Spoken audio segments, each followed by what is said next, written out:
Professor? What are you talking about? It's Karina. She said she's going to marry me, Professor. Ruben, someone's got to open your eyes, and there's no one better than me. And for sure, Fabiola must have told you she's having problems.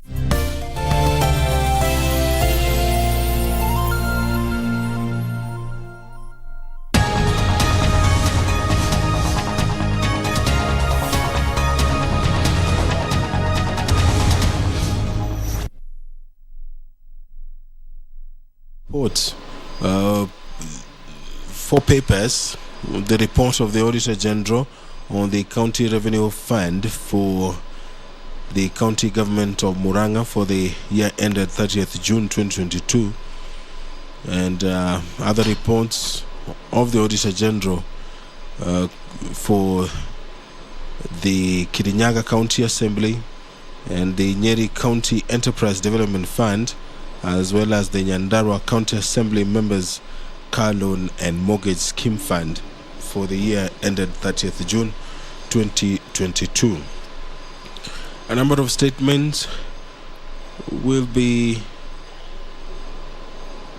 sought this afternoon. One, the Senator for Kitui County, Senator Enoch Wambua, will seek a statement from the Standing Committee on Land, Environment and Natural Resources concerning the afforestation program in arid and semi-arid lands. The Senator for Taita Taveta County, Senator Jonas Maruma, will seek a statement from the Standing Committee on Land, Environment and Natural Resources concerning the Mzima Water Abstraction Project in Taita Taveta County. The Senator for Marsabit County will seek two statements, one from the Standing Committee on Health concerning the status of construction of a medical training college in Saku constituency, and the other statement will be sought from the Standing Committee on Health also for the status of construction of level 4 hospital in Sololo Town, Marsabit County.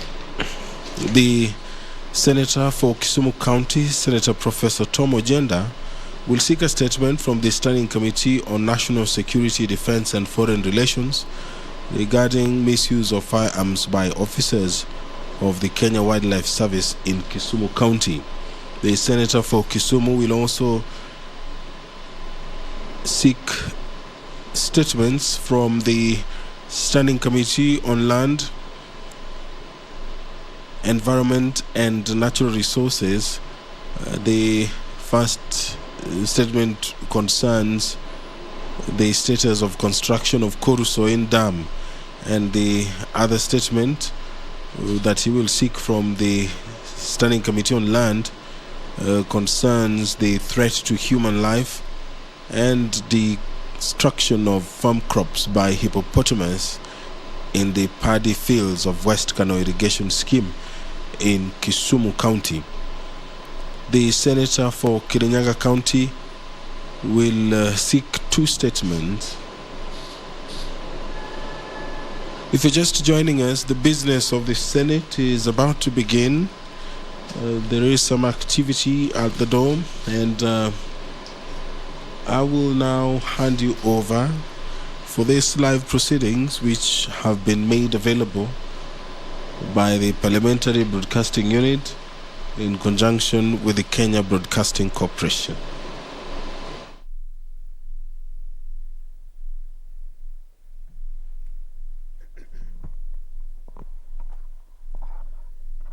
Let's play. Almighty God, we beseech you to build with your abundant favor and blessings as your servants whom you have been pleased to call to leadership positions in this republic. We seek guidance to treat and consider all matters that shall come under revelation in so just and faithful a manner as to advance the peace, prosperity, and welfare of our country and of those whose interests you have committed to our charge. Amen.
Honorable Senators want to confirm whether we have quorum.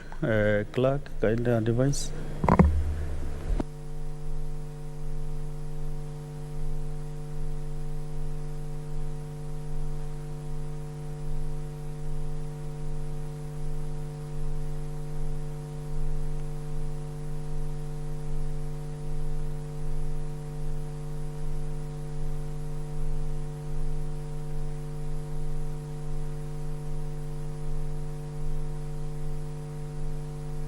So, kindly ring the bell, quorum bell for 5 minutes.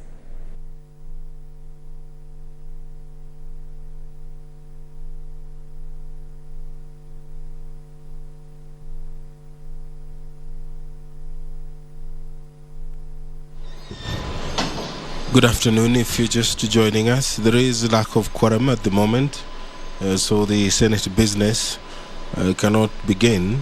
The quorum needed is 15 members to be seated in the chambers to allow the Senate properly convene.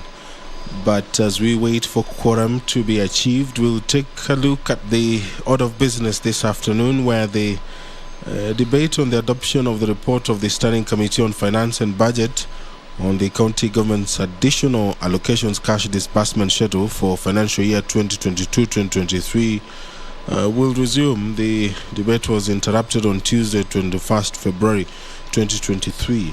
Thereafter, the Senator for Homa Bay County, Senator Moses Kajwang, will move a bill here, the County Vocational Education and Training Bill, Senate Bill number 3 of 2022. This bill is scheduled for debate for the second reading. The other bills which are scheduled for debate for the second reading include the Parliamentary Powers and Privileges Amendment Bill, Senate Bills number 5 of 2022, the Natural Resources Benefit Sharing Bill, Senate Bills number 6 of 2022. Those bills have been lined up for debate for the second reading. Senator Gloria Oroba will move a motion on the provision of free sanitary towels to end period poverty. The senator is concerned that period poverty, also referred to as the shadow pandemic, contributes to global and regional gender inequity, as women are forced to solicit help from men in order to satisfy a basic health need, with 10% of 15-year-old girls having sex to pay for sanitary products.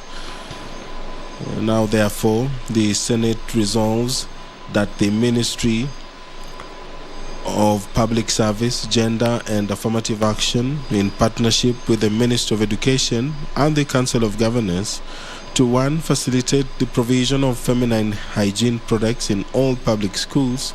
2. Ensure that all schools that don't have bathrooms that facilitate privacy, cleanliness, or proper disposal of hygiene products are properly equipped.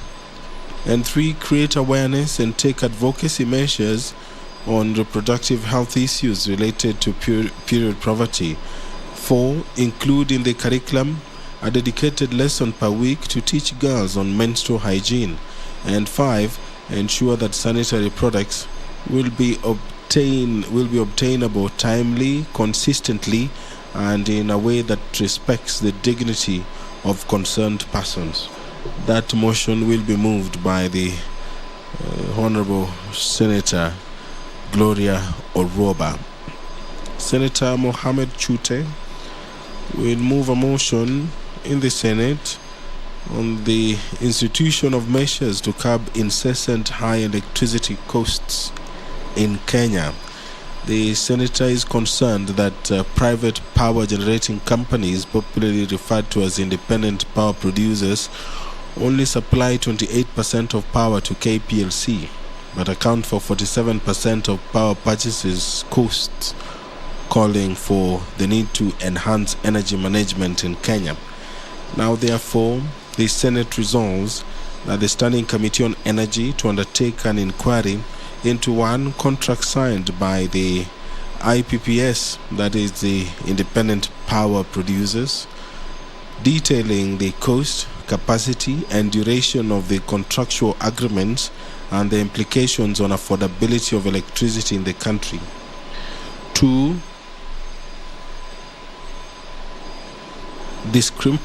the Standing Committee on Energy to undertake an inquiry into discrepancy in the cost of electricity to Kenya Power by Kengen, imports from Ethiopia and IPPS. And 3, the diversion of the electricity generated by Lake Turkana wind power to the national grid by passing the inadequately supplied northern frontier counties of Marsabit and Samburu. And also the Senate resolves. Let's transact the business of the day.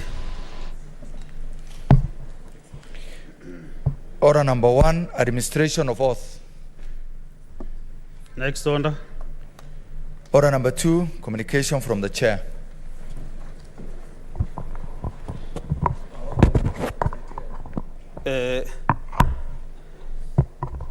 Honorable Senators, I would like to acknowledge the presence in the Speaker's Gallery this afternoon, a visiting delegation from Makueni University Students Association, MUAC.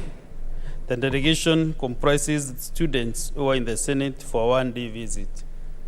Honorable Senators, in our issue tradition of receiving and welcoming visitors to Parliament, I extend a warm welcome to them, and on behalf of the Senate and on my own behalf, wish them a fruitful visit. I thank you.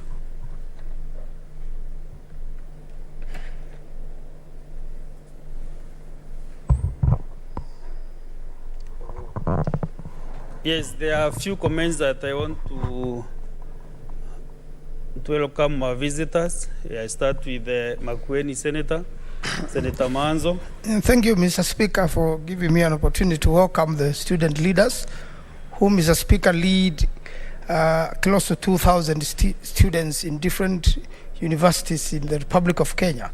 They have been here since morning. They had an opportunity to be taken around the procedures of Parliament, what happens here. I also had a session with the students so that, Mr. Speaker, I can be able to role model them in 1 or 2 political matters. Mr. Speaker, a part of these student leaders are also in a program called AYLF, whereby under the tutorship of the National Prayer Breakfast, we usually mentor young university leaders into good leadership of the future. Most of them end up in attachments with the governors. We have a program whereby they can be mentored, they can be attached, they can go into entrepreneurship, or those who wish to go to companies, those who are reading something to do with that effect. We also take them, quite a number of them, to national prayer breakfast in different countries. We went with some of the leaders to the US recently, and 1 or 2 who is here have traveled on a different program to South Africa, so that we expose our students to future leadership, to good mentorship, they can be able to be very good leaders in the future. I had an opportunity, Mr. Speaker, let me finish on this one, to hire... Sorry, Honorable Senator Manzo, yes.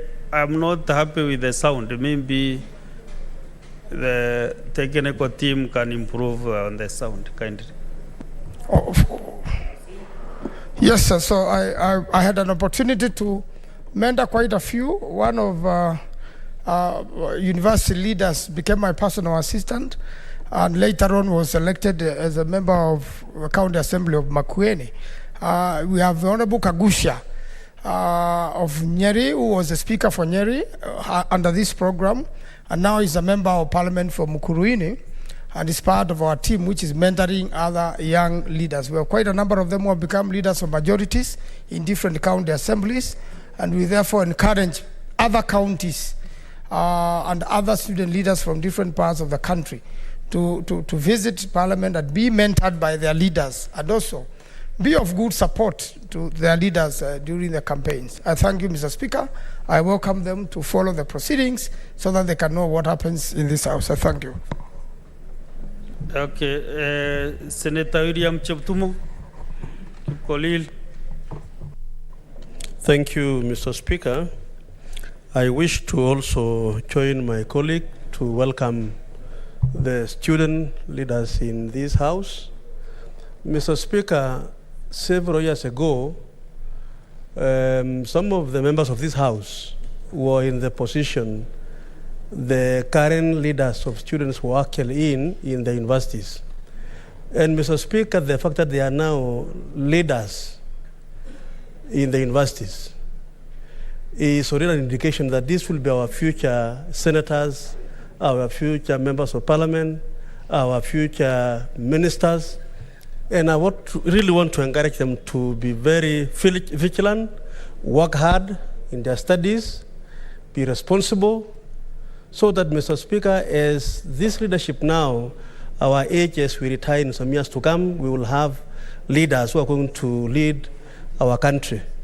It is a moment that you have to really prepare your life through education, and leadership in the university and in institutions, Mr. Speaker, is really a good indication that these are responsible citizens. I want to welcome them to the House to learn and to see what happens in Senate, and I believe they will be inspired by the debate in this House. Thank you, Mr. Speaker. Thank you, Senator Esther Nyeni Okenyuri. Speaker. Thank you, Mr. Speaker. I also want to support Senator Maanzo's sentiments in welcoming the student leaders from Makueni. As you also know, I'm a former student leader, was a student leader in Masai Mara University. So I'm a product of the university leadership breeding so that you transit to national politics. I would also want to encourage the female student leaders to also take up these positions. Positions will not follow you from your comfort zone.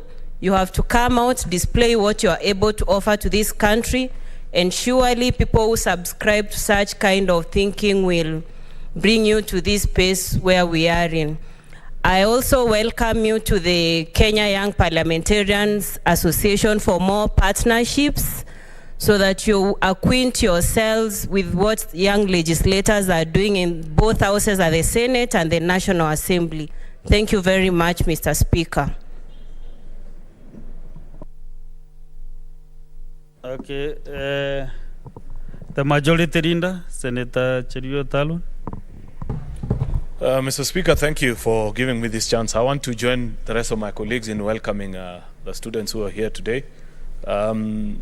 I think Senator Essie has captured it quite well by reminding them that many of the leaders that you see here, chances are they began their leadership training right from university or even earlier, yours truly included. And therefore, they're in the right track by ensuring that you practice your leadership skills early enough, learn about the beauty of our country, the diversity, the challenges of leading. You know, universities, once you're a leader at the university, Mr. Speaker, you're already a national leader because all these our universities take students from basically every part of the country. And when they grant you an opportunity to lead, it means they have identified your leadership skills early in the day. I hope that they will get a fruitful engagement with the leadership of the Senate and those that they wish to interact with so that they can learn as much as possible, know the history of Parliament and the things that we need to do. Mr. Speaker, one final thing is a challenge that I've seen Commissioner Joyce Korir walk in. One of the things that I regret that we were not able to achieve during our time when I served at PSC is to establish Parliament Museum. There have been enough papers that have been written about it. And that's one of the projects which, unfortunately, for reasons beyond our control, were not able to set it up. One of the things that these students who visit Parliament, whether they be university students, high school students, or primary, should be able to benefit from, which is something you've seen. If you go to the Lok Sabha in India, even in Westminster, and all established older democracies than ours, you first visit the Parliament Museum so that you get to know the history when Parliament was founded, who have served in various leadership positions, what is bicameralism as is the state right now.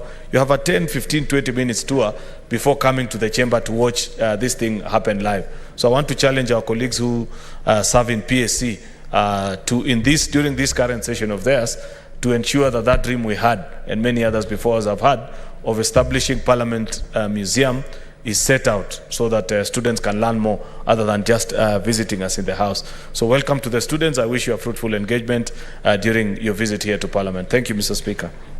Thank you, Majority Leader. Let's have a comment from the Chair Education. Senator Ngugi Nyutu Joseph.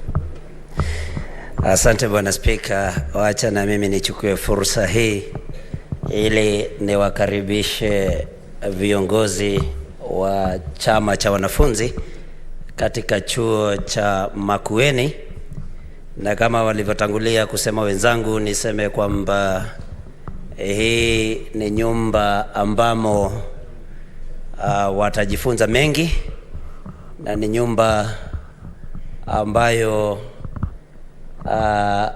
wenyewe wanajadiliana kwa amani, na kwa hivyo wakitoka hapa ni kwamba wakirudi katika chuo chao wawe ni watu wanaweza kusikiliza wengine, wawe ni watu wanaweza kusikiliza wasimamizi wa chuo na wanafunzi wenzao, na ikiwa kwamba kuna jambo ambalo litakuwa na mkinzano, wawe kwamba wanaweza kulisuluhisha kwa kuzungumza kwa amani. Na kwa hiyo sina mengi Bwana Spika, ni kuwakaribisha huku kama walivyo karibishwa na wenzangu, na niwaambie kwamba hili ni jumba nzuri, watajifunza mengi ambayo wataenda nayo na wafunze wenzao ambao hawakuja nao. Asante Bwana Spika. Asante. Nikitumia hiyo lugha umetumia, ningependa tukimalizia. Bwana Senator Maanzo ni rafiki yangu na tumejuana kutoka mwaka wa 2013 wakati tuliingia bunge la taifa, na ningeomba kuambia hawa wanafunzi wa Makueni wakifuata maadili na heshima na ufanyikazi na uadilifu wa Senator Maanzo wataenda mbali. Senator Hester, umewashauri akina dada wale wako pale vile wataendelea vizuri, na pia ningependa kuambia wanaume pia mambo mbele iko ngumu, wanawake wameanza kutupita, kwa hivyo pia wanjikakamue kabisa ndio waweze kuendeleza mambo yao. Therefore, Senators, I want also to recognize another group in the public gallery on visiting teachers and students from Wanjoi Mixed Secondary School, Nyandarua County. Honorable Senators, in the public gallery we have 28 students accompanied by 23 teachers from Wanjoi Mixed Secondary School, Kipipiri constituency in Nyandarua County, who are in the Senate on an education tour. Honorable Senators, in our usual tradition of receiving and welcoming senators to Parliament, I extend a warm welcome to them, and on behalf of the Senate and on my own behalf, wish them a fruitful visit. Thank you. Senator for Nyandarua, where are you? Okay, I give you this first opportunity to welcome your guests. Thank you very much, Mr. Speaker, sir. And thank you for giving me an opportunity to welcome our students from Wanjohi Mixed Secondary School. For those who may not know where Wanjohi is in Kipipiri constituency, currently represented by a member of parliament called Wanjiku Amuhia, the only elected woman member of parliament from Nyandarua. Mr. Speaker, sir, as I welcome them here, I would also want to commend them for their exemplary performance in the last national exam. Wanjohi Mixed performed very well, and their principal, Mr. Francis, is seen to be doing some very good job there. Finally, Mr. Speaker, so that we are able to transact the other businesses that we have here, Mr. Speaker, I would want to encourage the students from Wanjohi. I have been there, Mr. Speaker, when they were doing the prayers for their candidates last year. And Mr. Speaker, I would want to encourage them, just as I told them when I visited their school, that when they look at me standing at the Senate of Kenya, speaking to them as their senator, is a big inspiration to them, that they can go and they can achieve anything that they would ever want to achieve. Any of them who wants to become a doctor, the dream is within their own hands. They should work hard, and we are there as government to support them. I just spoke to a member of parliament. If any of them has any challenge with their school fees, the government will be there to support them so that they become useful Kenyans in the days to come. Thank you very much, Mr. Speaker. Thank you, Senator. And the government is the Senator, is you. You are the government. And I'm happy that you are one of the bottom-up senators that we have in this house. So your encouragement is very quite in order. Let us have also one encouragement from Senator William Cheptumo. He's a veteran leader in Parliament. Senator Cheptumo. Okay. Mr. Speaker, I just want to join my chair, Lance, who is also the Senator Nyandarua, to welcome the students to this house. Mr. Speaker, many years ago, as I said earlier, all these members were students at some point. And some of us never got a chance to visit Parliament when we were in primary or secondary school, Mr. Speaker. And for them who have been able to have a chance to be here, Mr. Speaker, I think it is really inspiring. Than more so where the senator has some personal touch, even with the institutions which are visiting this place, Mr. Speaker. I would like to encourage them to continue to work very hard in their studies. The only way, Mr. Speaker, they can be guaranteed of a better future is when they excel in their studies and make their way up to leadership, like now when we are here in this house. Mr. Speaker, we know there are many challenges facing students. One of the challenges they face them is school fees, Mr. Speaker. And sometimes they have a challenge of being in school. Mr. Speaker, some of us, including myself, when I was in secondary school, we used not to have, fees to pay. But through hard work, Mr. Speaker, fundraisers by the public and so on, I was able to finish my secondary school education.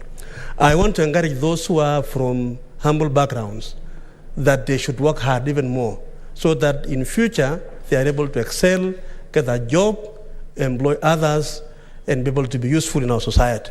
Mr. Speaker, I just want to welcome them to the House, and I'm sure they will be inspired to see their senator here, and indeed yourself as the Speaker and the rest of the members of this House, Mr. Speaker. I welcome them. Thank you, Senator Cheptumo. Most of the students maybe they're aspiring to be professors, others lawyers. So let us hear from Professor Tom Ojenda, who is an distinguished senior counsel in this republic. Inspire the students, Professor. Mr. Speaker, sir, thank you very much for giving me this opportunity to address students from various institutions, some from the university leadership, others from other levels of learning. And Mr. Speaker, sir, I would wish to say this afternoon that coming to Senate is not just a beginning of inspiration to the work in legislation for those who have interest in elective politics, but also the learning of how our institutions work. The majority leaders referred to various experiences out there, and ours being a bicameral system where you have the National Assembly and the Senate is a system that should inspire because it has inherent in it checks and balances that I'm sure those who come to Senate want to learn about. It is also an opportunity, Mr. Speaker, sir, to also see how Senate engages in legislation and in dealing with questions that, in a manner that is bipartisan, because you have a leadership both on the majority side and the minority side. And I think it is good, Mr. Speaker, sir, that this culture of students coming to Senate be encouraged, because it is a beginning of learning. And when you begin to learn, and when you understand how our institutions work, then as a student, you also get inspired to study. I only urge those visiting Senate this afternoon to aspire to do their best so that in the future, they can look back and see where it all began. Thank you, Mr. Speaker, sir. Thank you, Professor Ojeda.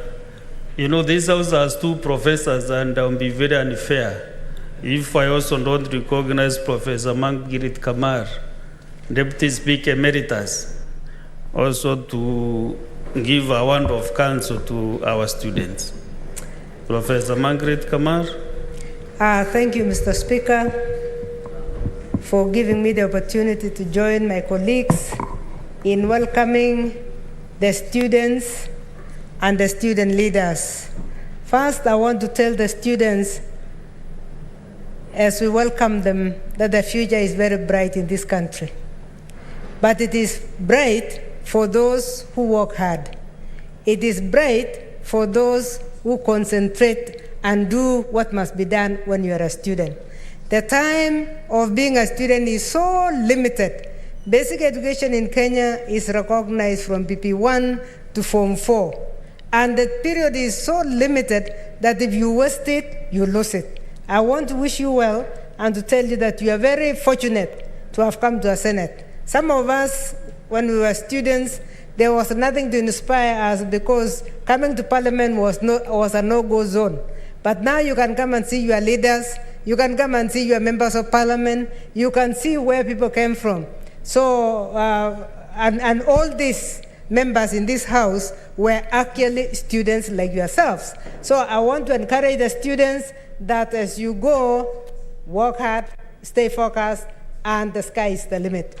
For the student leaders, Mr. Speaker, I'm happy to welcome them because I worked in the university for 21 years over. And in those days, in my time in the university, we saw students who were A students, Mr. Speaker, go back to zero because they come to the university and it is like they came for the sake of the parents. So they seem to be working for the parents instead of working for themselves. I want to ask the student leaders, because you are the leaders, you have been trusted by the other students, that you must be the role models of those students. That you should be the ones who are leading, not just in the affairs of the students, but also in the academic part of leadership. So we want to encourage you that actually the beginning of leadership has started for you. The beginning is already on. If you look at this Senate, we have senators who were student leaders. If they give you their CVs, you'll be shocked that their leadership started in university, in colleges, and some in high schools. So you have been given an opportunity by the students who have given you. But let me tell you, the hallmark of all this is self-discipline. If you are not self-disciplined, you'll face a committee that Professor Kamar chaired for 8 years in the university, where I was shocked to find that as you discipline, I was chairing disciplinary committee, by the way, and I was shocked that an A student who did not need money can be influenced to even go and steal a book from another student. So I want to encourage you that as leaders, discipline is the first thing. Number two, I said you are going to be the role models. And I want to request you that you are the Kenyans we are waiting for. You are the Kenyans of tomorrow. Our time is running out age-wise, and we're expecting you to take care of this country beyond this. So personal discipline and charting a way for yourself and for your families. Please never study for your parents. Study for yourself. I know you know this because you're already in leadership. But if you don't use your leadership well, you will not reach where leaders like Senator Orengo, who is now a governor, was, because he was in the same position that you are in now. Apart from most of these members, I can tell you that half of these members were leaders from high school, as I had said earlier. So we want to wish you well and to tell you that you have been given an opportunity by the other students to lead them, practice it fairly, practice it with justice, practice with integrity, because your integrity begins from where you are. Mr. Speaker, I thank you. Lastly, Senator Wakoli Wafula. 2 minutes, kindly. Sana Mr. Speaker, kwa kunipa nafasi hii kutoa hoja zangu na kongole kwa viongozi wa vyuo vikuu kutoka sehemu ya Ukambani. Vile vile naona vipusa wa shule ya upili ambao wamekuja kujionea kwa macho jinsi jumba la weledi wa kutunga sheria, weledi wa kuchanganua masuala ya siasa, weledi wa kuchanganua masuala ibuka katika nchi ya Kenya, na jumba ambalo palipo wazee hapawaribiki neno, na palipo vijana chipukizi wazee hutoa jasho. Hivi kwamba ni kuambia viongozi wa vyuo vikuu ambao wako hapa kwamba nyinyi ni kielelezo ama mfumo wa kizazi kipya cha viongozi ambao kwao lazima muelekeze wenzenu kwamba nchi hii haitaji kutuambia unatoka uko upi ama unashiriki dini ipi. Cha muhimu ni kile kilicho kichwani mwako na Mungu unayemwamini. Mwanariadha shupavu Kipchoge alisema, mtu hatimiliki, mtu hana kikomo, cha muhimu ni nia na penye njia. Sasa nyinyi wanafunzi wa vyuo vikuu, mimi wenu vile vile nilikuwa nimejitwika ganzu la kuwa kiongozi katika bewa la Laikipia kule Nyahururu, na vile vile katika shule ya upili niliposoma na bullfighter Boni Khalwale. Sasa tunataraji kwamba yale ambayo yanayokumu nyinyi kama kuimarishwa kwa karo ya vyuo vikuu, nendeni mjipange, mulete hoja zenu hapa kwa bunge, mutueleze mbona hamutaki tuinue gharama ya chuo kikuu, na sisi wenu tutawatetea kama wasomi katika jumba la Seneti. Mimi ni mwalimu wa chuo shule ya upili. Nafurahia sana nikiona walimu wenzangu mnaleta wanafunzi hapa ili kujionea na kuelewa kwamba hatima yako iko mikononi mwako, na uamuzi utakaochukua kutoka sasa utakuelekeza kule ambako unataka. Mheshimiwa Spika, nashukuru kwa fursa ulionipa na kuwatakia kila laheri wanafunzi wa vyuo vikuu na wale wa shule ya upili, na mjivunie kwa Kenya, mjivunie katika jumba la Seneti. Asante sana Mheshimiwa Spika.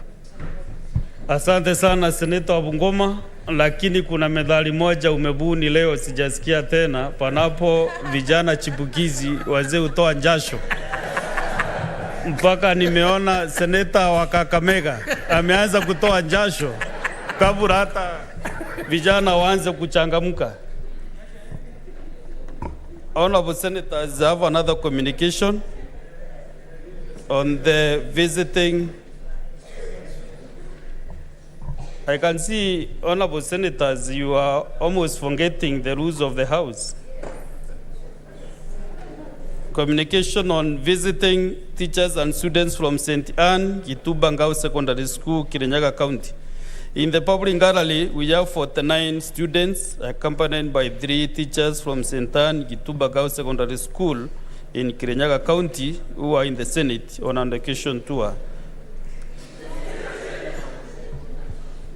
Minority Linda.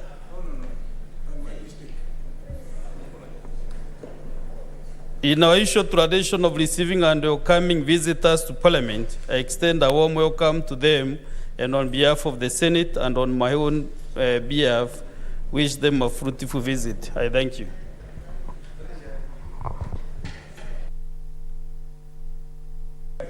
Senator Kirinyaga County, Senator Morango.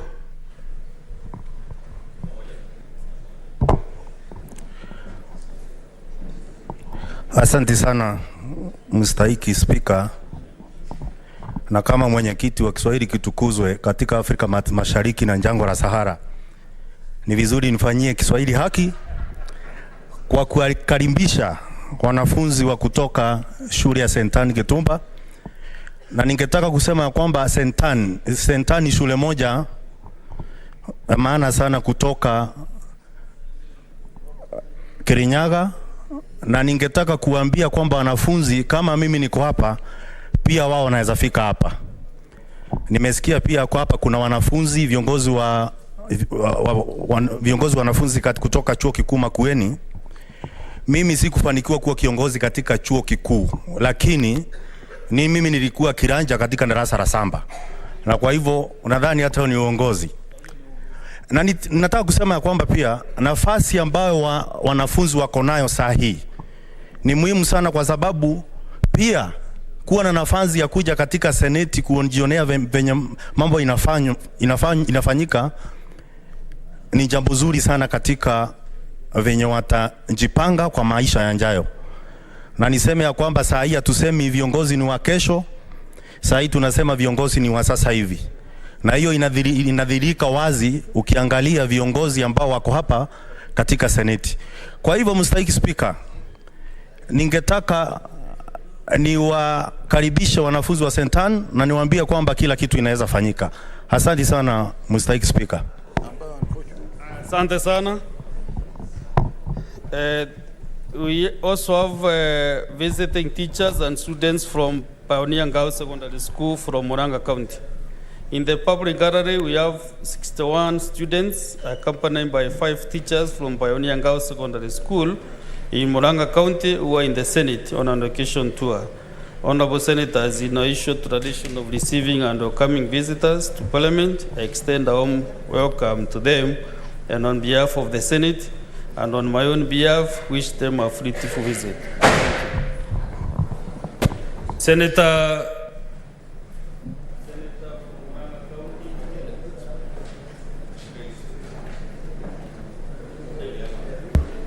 Thank you very much, Mr. Speaker, for giving me this opportunity to welcome students of Pioneer Girls Secondary School in Murang'a County, which I represent in the Senate. And I want to tell them that I'm also a teacher. That is my profession.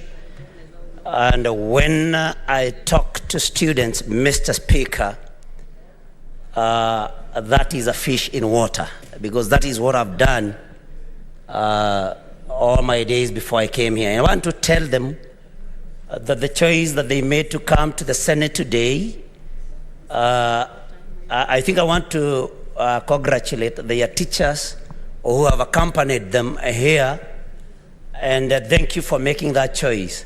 Like all the speakers before me, I think I want to tell them that they should work hard when they go back to school.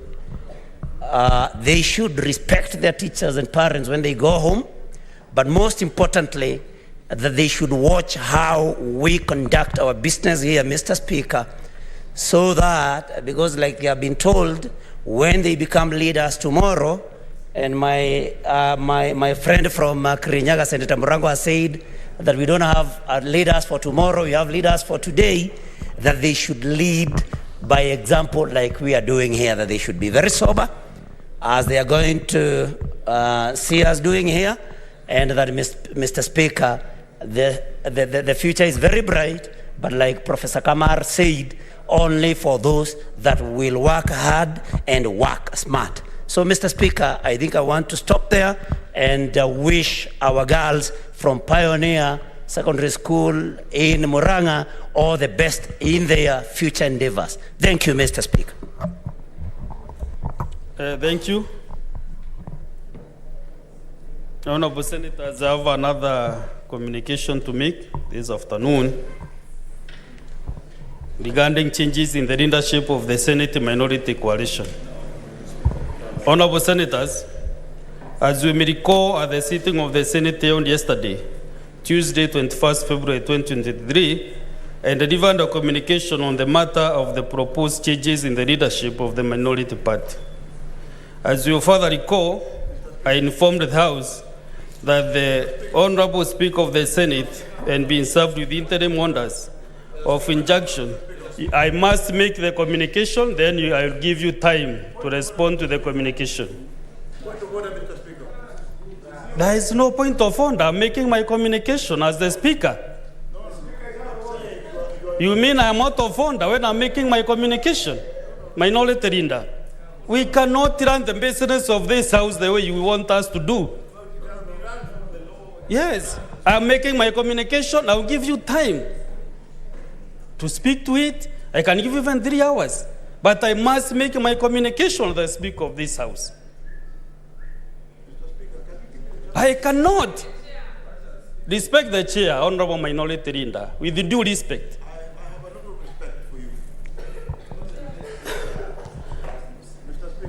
I continue. I informed the House that the Honorable Speaker of the Senate had been served with interim orders of injunction from the Political Parties Disputes Tribunal in Political Party Disputes Tribunal number PPDTC stroke E003/2023, which is under Fatuma Andanduro and Jubilee Party of Kenya versus Azimio la Umoja One Kenya Coalition Party, in which the Speaker of the Senate is joined as the third interested party. As indicated, the matter is scheduled for mention before the tribunal on 20th February 2023 at 2:30 p.m. to confirm compliance of the further directions. Honorable Senators, in the circumstances, I must make my communication, and then, who is out of order now? Who is out of order? I must make the communication, then I'll give all senators time. Honorable Senators, in the circumstances, and taking into account the provisions of Article 3:110 and 159 of the Constitution, which, among other things, oblige all persons to respect, uphold, and defend the Constitution, and to adhere to the rule of law, I defer the delivery of the communication in this matter, pending the outcome of the proceedings that are before the Political Parties Disputes Tribunal on the vocation of the orders issued by the Tribunal. And the delivery of the communication, I allowed a number of senators to raise 2 points of order regarding the matter at hand. Senator Edwin Sifuna, in speaking to the matter, raised a number of issues, but specifically sought the further guidance of the chair in respect of one particular matter. The senator stated that he had opportunity to obtain and peruse a copy of the order issued by the tribunal, and that in his view, a plain reading of the order reviewing that the matters before the tribunal were limited to the question of the seat of the minority whip. He stated that the matter of the seat of the minority whip was not a matter before the tribunal and was therefore not covered by the order of the tribunal. Senator Sifuna asked the chair to separate matters that were not covered by the order issued by the tribunal and to therefore give directions on the matter of the seat of the Deputy Senate Minority Whip. Honorable Senators, I undertook to give further directions on the matter raised by Senator Sifuna.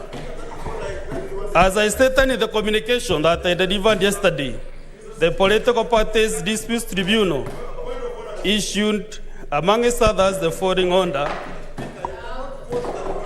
that pending inter-parties hearing and the determination of the application, interim orders of injunction are hereby issued, restraining the respondent and interested parties, either by themselves, their servants, agents, or any other persons acting on their behest from implementing the communication and resolution by the respondents, particularly Parliamentary Group meeting held on 14th February 2023, purporting to remove the first applicant and other members of Jubilee Party from the position of Senate Minority Whip and parliamentary committees and his attendant privileges, respectively. Honorable Senators, it is clear that the scope. Honorable Senators, I will make this communication to the end. The powers bestowed to the Senate. I will make this communication, and then I will give you opportunity to make your interjections. Honorable Senators, it is clear that the scope of the order extends to the position of the Senate Minority Whip and members of Jubilee Party of Kenya.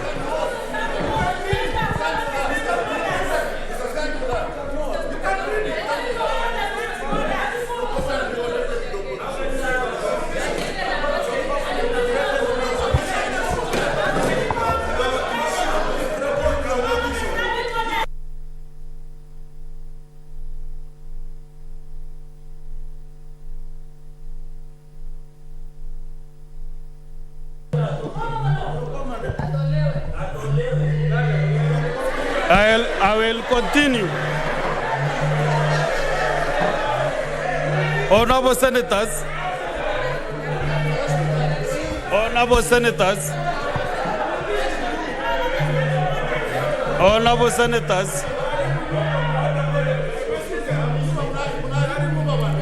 Honorable Senators, it is clear that the scope of the order extends to the possession of the Senate Minority Whip and members of the Jubilee Party of Kenya. The order injuncts the respondent and the interested parties, one of whom is the Speaker of the Senate, from taking an injunction purporting to remove the Senate Minority Whip and members of the Jubilee Party from the possession of Senate Minority Whip and Parliament committees. The order makes no mention of the possession of Deputy Senate Minority Whip. Honorable Senators, with due respect, this is a communication I was requested to make today, and I will make it to the last full stop. I will make it to the last full stop. I will make it to the last full stop. The Speaker, listen to members.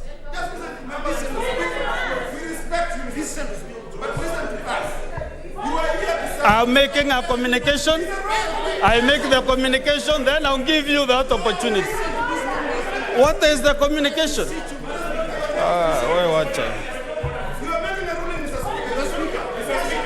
It is clear. I will revoke standing order number 123, 122, and undo that. You are to order, Senator. Deputy Minority Leader, you are to order. I'm on the seat and you cannot pretend.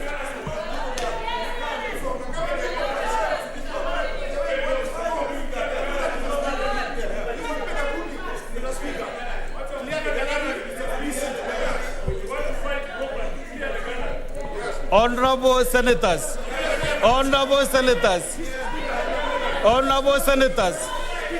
you requested, you can't approach me. This is a communication requested, and I'll give you the way it is. Yes, I'll give you the communication.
defender.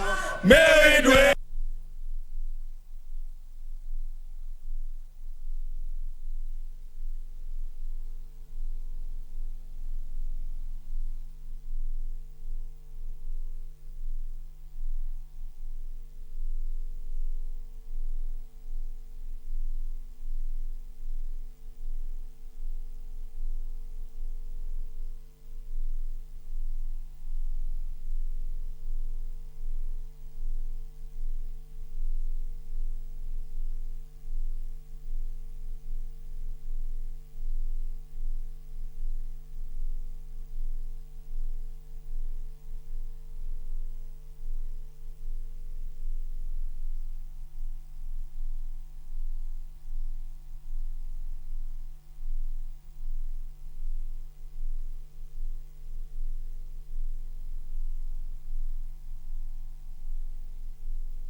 This house must be led by standing orders. And when a speaker is making his communication and you are not giving the speaker time to communicate, I want to order, according to standing order 122, the following senators out of the chamber for the next 3 days. For the next 3 days. Senator Wambua, Enoch, the minority leader, Senator Mazayo, Senator Renda Morekina, and Senator Enoch. I order you out of the chamber.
I have sent the 4 senators to leave.